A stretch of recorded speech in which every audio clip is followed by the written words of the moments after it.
What's going on, everybody? It's Q Jackson, host of BLK Talk. Look, I was over here preparing for another amazing episode, but look, I need you guys to go ahead and hit the subscribe button, the like button, and the notification bell so that you guys don't miss any of our amazing conversations. Have a new episode coming to you in 5, 4, 3, 2, and one. 1. What's going on, everybody? It's Q Jackson, host of BLK Talk. Guess what? I'm back with another amazing episode, another amazing person, and we're about to have an amazing conversation.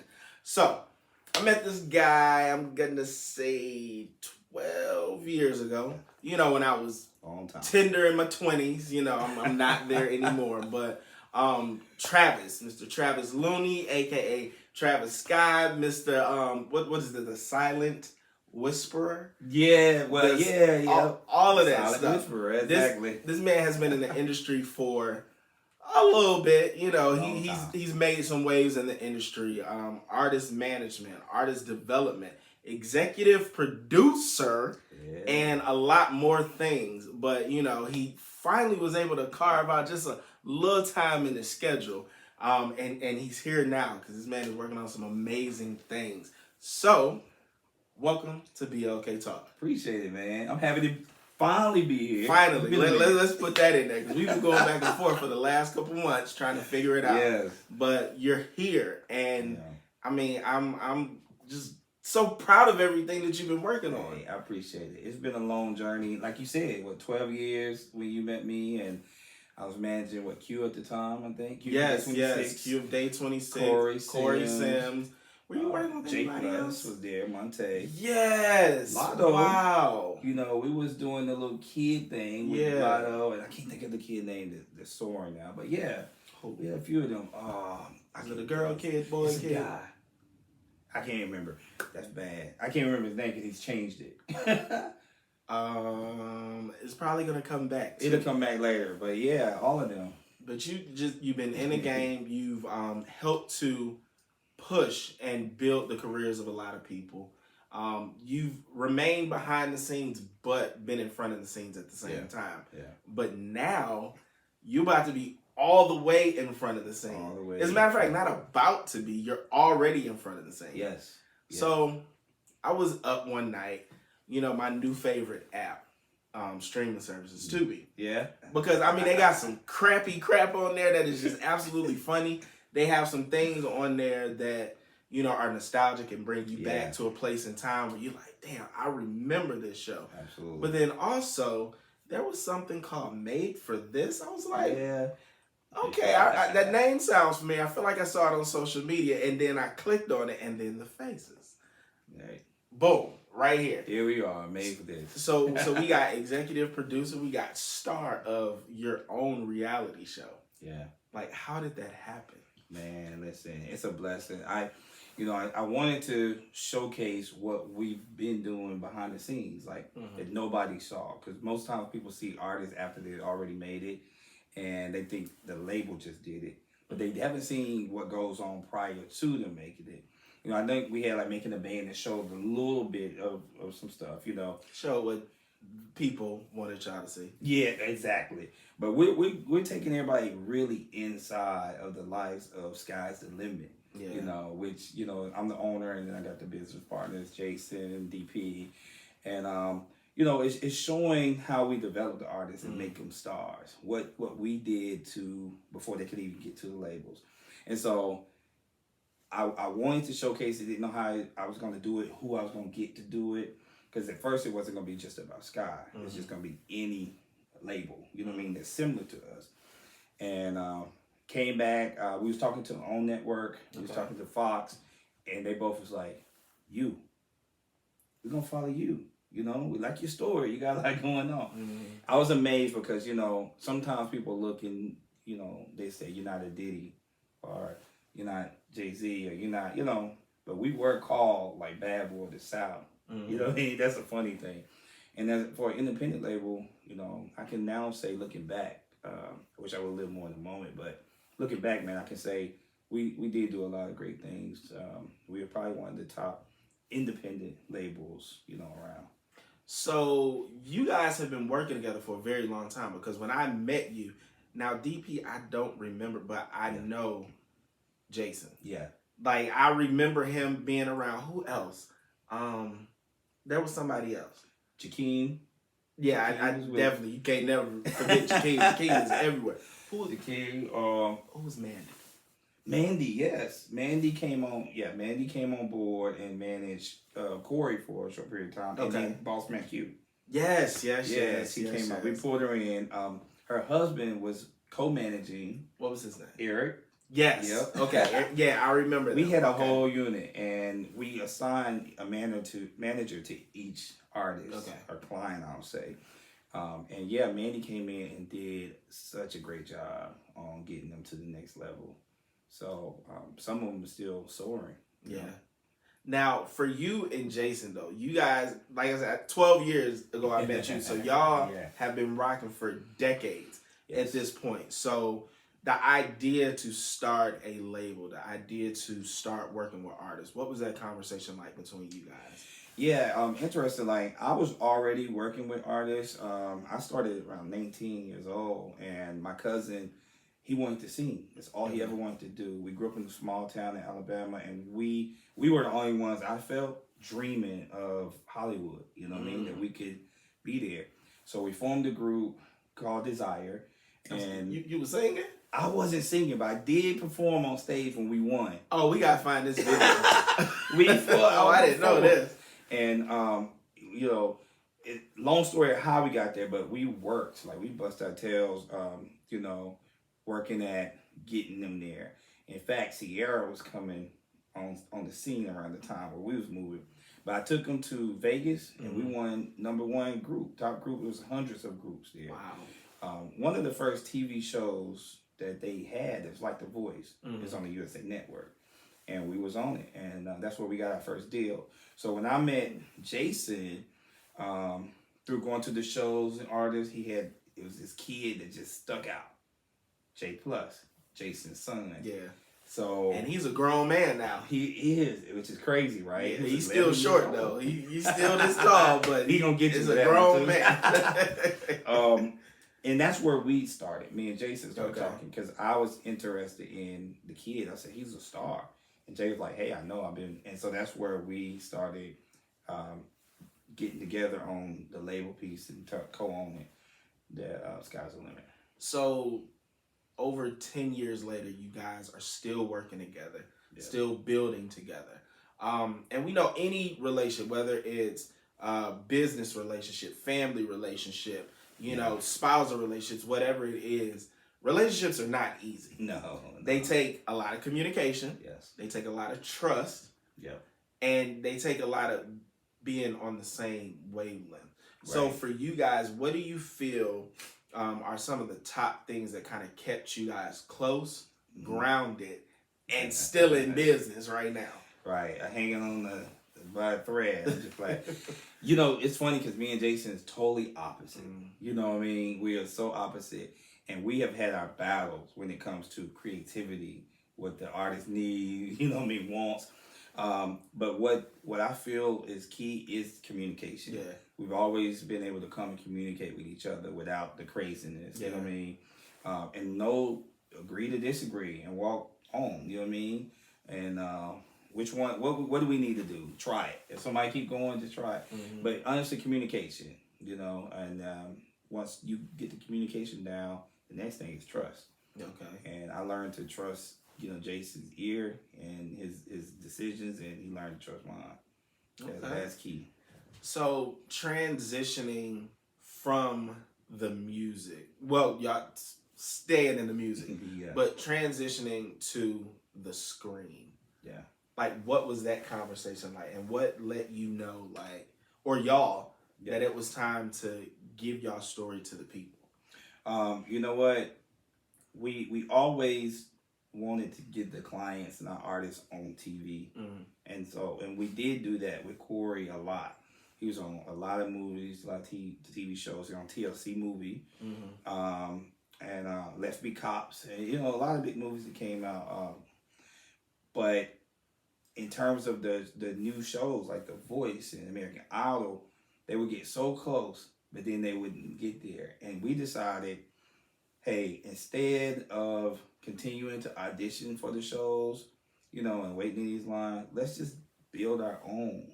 Just like build our own table, basically. Because that was another part to it. There was some people that was starting reality TV shows and basing it around different things. And we just decided, hey, TV exposure is going to be really important going forward. Everything was changing to like YouTube, and we was like, listen, instead of being a part and trying to get on somebody else's stuff, let's just build our own because we do this. Like, you know what I mean? And that's what we did. Not because they do this, because they was made for this. We were made. They were made for this. So with so many people deciding to produce and create TV shows or series or whatever of their own, what is that thing that you feel sets your show apart from other people? I think for us it is very authentic. I know that sounds cliche, but it really is reality. It is following our lives. And, another thing is we are genuinely building like careers, but also changing lives. There's people that we work with that have been homeless, and they've been top level before, in the industry. And they've been homeless, and we have came in, rehabbed them, and got them on their way. You know what I mean? There's people that's come to us with no family, where they've like separated from their family, don't talk to their parents. We became their family, so it's called the Sky Family. So with our show, you genuinely seeing a family that's showcasing ourselves as a label, but we've been everybody to these artists, whether it's the preacher, the father, the brother, you know what I mean? And that's special to me, and I think that makes us stand out. So being the family for those who don't have family and creating that family atmosphere for the artist and the team that you have, how do you all incorporate your actual families into the business family? Man, that's a tough thing. It's funny. My son recently just started gaining interest into the industry, and so I'm starting to slowly integrate them into it. But we've had a few family members like Jason with his son, of course, that what we do is we bring them on like an intern status, and let them watch. You're around us anyway. You know what I mean? Come watch, come be a part of it, put them to work, you know. And then slowly like pull them in, because one thing that's different with family and strangers, family is always going to feel that they should get something in, you know what I mean? A little bit of entitlement. Yeah, there you go, entitlement. And so I think the way we've done it is just to make sure to keep that balance and treat them just like they're anybody else on our team. Okay. Now, you said your son is interested in the industry. So what part of the industry is he interested in? He's really, he loves clothes, so styling. Okay. So I may let him style me next year. his mind is he's so creative though. So his mind is out there, so styling, but also he's rapping a little bit here and there. Okay. And that's new. But he's good. I feel like now is this a management ear good, or is this a damn I'm daddy proud of you, son? Which good is that? Well, I'm a little tough, right? Because just like the show, are you made for this? He ain't ready yet. Okay. But no, he's good, real talk. He's good. I'll say it from a management level, because that's tougher, you know what I mean? But from a father level, it's just the fact that he got to learn his sound. Okay. You know what I mean? So he got a sound. That's good. He has a nice flow, but he got to really learn what his sound is. And I think a lot of rappers go through that anyway early in their career, and he's going through that phase. Because if you look at the beginning of a lot of people's career, they don't sound like them that is the famous version of them. Correct. Okay. And I'm trying to teach him that is make sure as you come in, that's what you really want to be. Don't try to follow or copy anybody else. Just be you, and I think you'll go further, Okay. For you, what continues to drive you in the industry? It's a passion, You know, music is a passion. I started very young, 13. The industry itself, the business part, will drive you away from it. Let's be honest. Yes. So anybody out there that's looking to get into it now or stay in it, and you already almost close, you got to have that real fire and that passion, and that motivates me. But also, I'm gonna be honest with you, I got a chip on my shoulder. I feel like by being that whisperer of the industry, where I silently got people on and silently pushed them. It's almost like being a ghostwriter, you know what I mean? But for management, I wasn't looking for a lot of pats on the back, and I wasn't looking for their career. But it's like a lot of them said, forget you. We did this. I listened to interviews to say, I did this myself. And I decided, okay, cool. You know what I mean? Let me come back and show you how I can make another star. So that competitive edge that I got will always be there, and then mix it with a little passion. So, damn, with a little passion, like what is going on? So, have you always had a competitive streak? I have, yeah, I have. And has it always like worked out in your favor? Like, what was a moment that competitive streak kind of was like, yeah, I need to stop? You know, I think when it becomes like an ego thing, you know what I mean? Because I'm not an egotistical person, but it takes some ego to really make it in this industry, I feel. You know what I mean? You got to have some of that. See, and some people make ego sound like a bad word. Correct. But I guess it's whatever context you use it in. Absolutely. That's true. And that's the part. That context that I'm using in now is when I felt like the ego sounded a little arrogant or felt like it was going left, I had to reel myself in and say, you know, yeah, that's not for you. Because that's not me, right? So, you know, for me, when I felt like I was getting a big head about something, really back in, or, you know, one thing I never do is step on nobody's toes to get to the next level. So there's always been that limit. If I have to betray somebody to get there, then I'll stop. So I'll be competitive up to the point where it feels like I'm about to cut a corner. You know, that's real though. That's real. Now, out of all of the things that you've accomplished, all of the things that you're currently a part of, what is something that you have not done yet that you see yourself doing? Before it's all said and done. Oh my God, that's a good question. Really act in a movie. Yeah, like I've done some film, like TV things, but really movie. I do want to have one role before it's all over. I mean, what kind of role? Do you see yourself as a comedian? Do you see yourself playing some action? Action. I love action movies. And so for me, I just always saw myself doing it. And I used to audition for, I remember my wife and my kids, I was like the fill-in for it, or the stand-in, not even stand-in, I'm calling it the wrong term. But I auditioned for it and came in second. And so I had to learn all the roles that the guy learned to be on the show. And so I learned quickly that type of show wasn't for me because the comedic sense, I'm like a natural person. Like, I'm not gonna do it. I'm probably not that good of an actor to do the comedy, right? But action, I can kill that. But maybe it's because it can be my personality sometimes. I mean, all these people that you know in the industry, I mean, you are the silent whisperer. You need to go and whisper in somebody's ear and tell them to create you or suggest a role. Encourage them to create you a role. Y'all hear that? You hear it here. And yeah, and give me executive producer. I mean, right. I mean, why we asking for what we want? You know, I think, man, I think by being on TV, and next year is going to be bigger, you know, and my role is expanding on TV.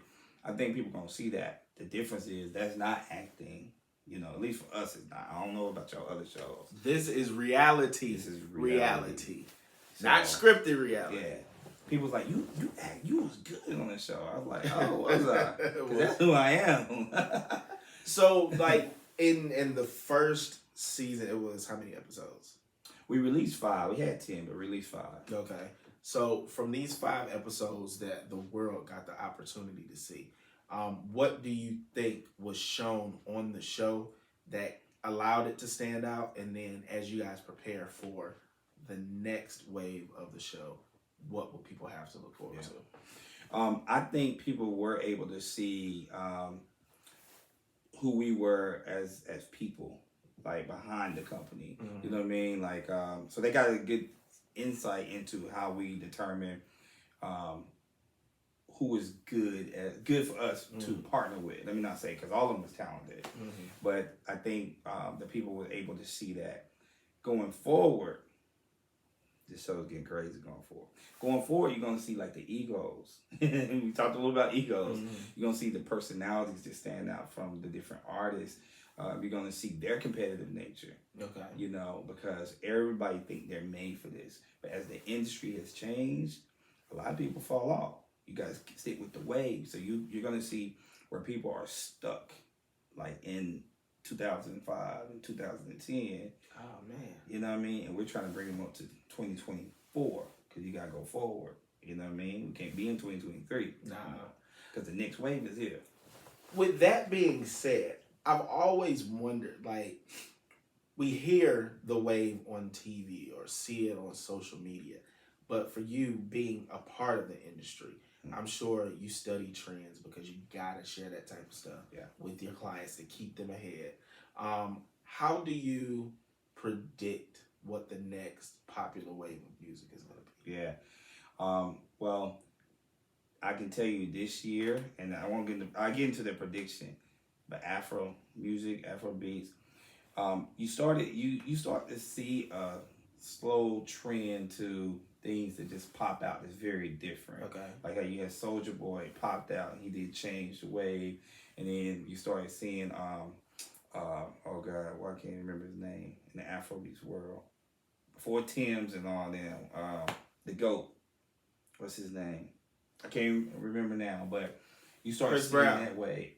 Chris Brown is just, he did his new album, but see, that's where I'm going. Yeah. So like Beyonce did a little Burna Boy, little house music type stuff, and Drake got on it. A few people got on it now. So you start seeing, you'll see somebody new pop, and then you'll start seeing the bigger celebrities get on the wave.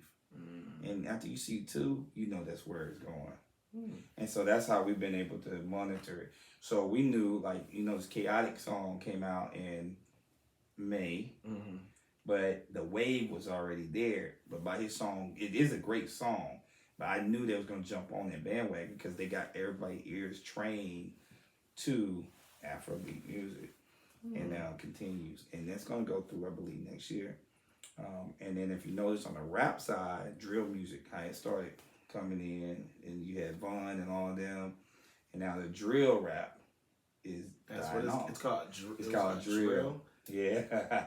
The drill beats, and mumble rap, you know, how that came in, right? But now I'm noticing that that's falling off and we're getting back to more of the lyricists, you know? And so that wave next year is going to be goodbye to mumble and drill.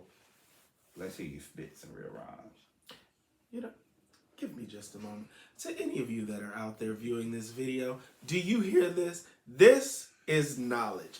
This is why you pay this man to make you a star, because not only does he have connections in the industry, he has information that can help you stay ahead of the game.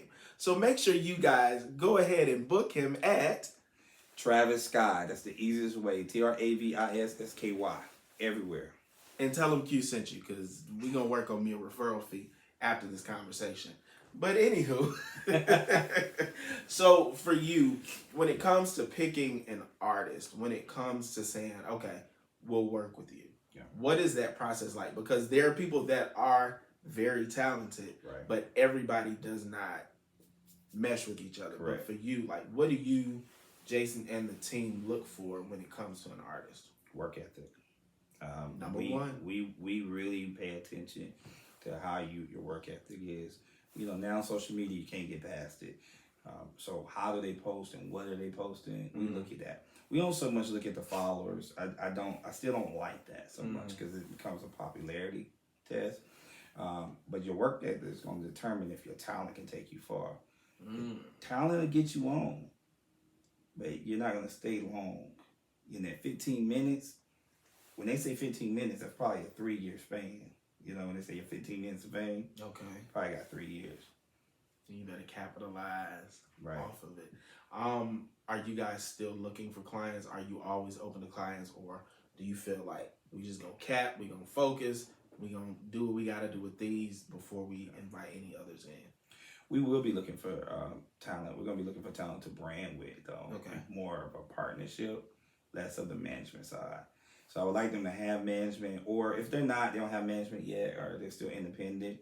They're moving, they're making their moves, and we're now at the level where we want to come in and just take them over the hump. You know what I mean? Okay.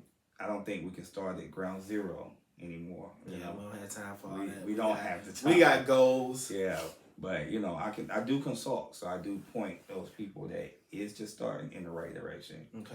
Yeah, but for us, we're looking for the people that we can actually brand with. They just need an extra boost. Okay. Now, as you continue in this journey, do you ever think about your legacy, the legacy that you have? Because oftentimes we don't sit in what we've already accomplished. Right.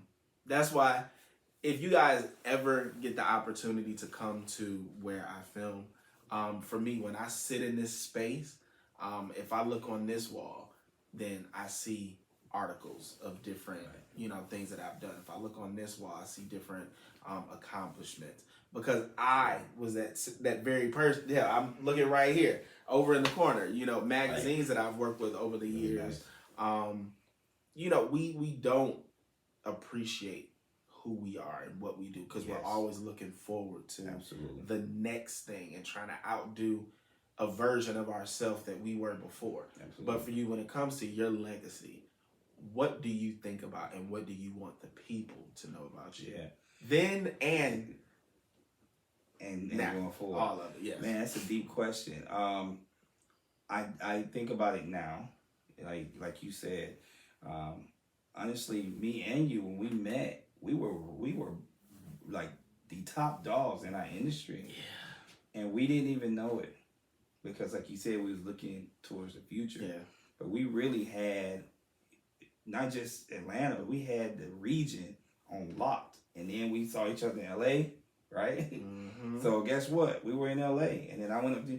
So basically, anybody's out there, y'all grinding, working, definitely stay in the now. Plan for the future. Definitely stay in the now, because I feel like I missed out on the greatness that was happening around me. Yeah. Because I didn't feel like I was there. You gotta keep that hunger. Now I feel like the TV show is my legacy. That's where I want to cement that legacy. Yeah. This is the next step, and what I consider my final stop in TV world. And I wanted to show.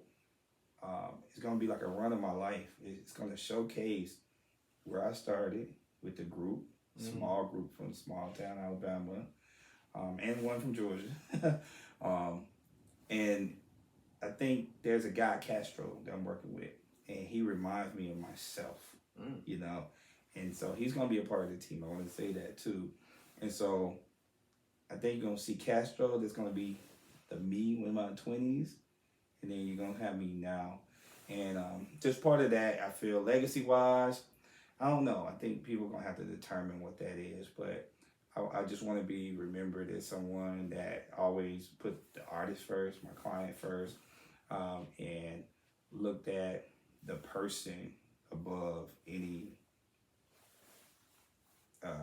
like stage name, artistry, you know what I mean? And just always wanted to help and contribute to other people's lives. And someone who was genuine and brought quality to the industry. There you go, quality. I'm glad you said that. Mm-hmm. Yeah. So, let the people know how they can stay in touch with you. Now, you got it earlier, okay, for that consultation. But make sure you guys follow his journey and everything that he has going on. And the upcoming season of Made for This. But there will be a big announcement soon. So y'all got to follow him to, be abreast of the announcement. So let the people know how they can stay in touch with you. Yeah, at Travis Sky. That's it. And then the email, I didn't say it earlier, did I? Yeah, the email is Travis Sky at sky'sthelimit.com. Yeah, sky'sthelimet.com. E-N-T. E.T. Oh, it's E-T. Yeah, E.T. Okay. Yeah. I got it. Travis at sky'sthelimet.com. We'll put that in the bio below so that you can go ahead and follow that. I got a couple of them, but that's right. Yeah, I do. Yeah, we'll go with the main ones. All right. But Travis, I appreciate you. You know, this has been years in the making. Yes. Keep doing everything that you're doing. I'll be right there paying attention because, you know, you got clients that I'm gonna want to interview. So there you go. Come on, like let's make that happen. This should have been recorded on your show. I know. We can always do it again. We can do it again. Yeah, but I appreciate you. Thank you. And I appreciate you guys for tuning in to another episode of BLK Talk. Make sure you guys follow Travis, support the Sky's the Limit family, support Made for This TV, and continue to support me, BLK Talk. I mean, what's up? Q Jackson, BLK Talk. And make sure you guys tune in soon for another amazing episode.